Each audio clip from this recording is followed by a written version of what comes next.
Et le 11 mars, lors du premier séisme au Japon, ce tremblement de terre survenait quelques jours seulement après celui de Christchurch en Nouvelle-Zélande. C'était le 22 février. Un séisme d'une magnitude de 6,3 frappait l'île. 172 personnes ont péri. 45 jours plus tard, la ville tente de se reconstruire. Clémence Datte s'est rendue sur place pour Tuise.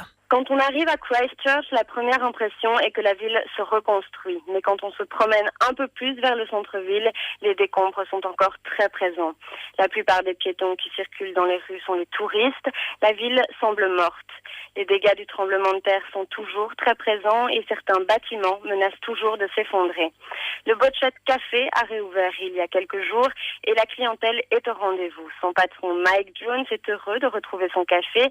Il a dû attendre 11 jours avant de pouvoir retourner dans le bâtiment. 10 autres jours étaient nécessaires pour faire les travaux de rénovation. Depuis sa réouverture, le café est rempli et la clientèle augmente de jour en jour. Le Botchet Café est le seul du coin à avoir pu rouvrir. Le centre-ville de Christchurch reste fermé. Les autorités espèrent le rouvrir en octobre.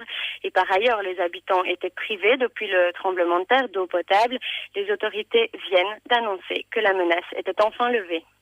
En Côte d'Ivoire, des combats au sol à l'arme lourde et légère ont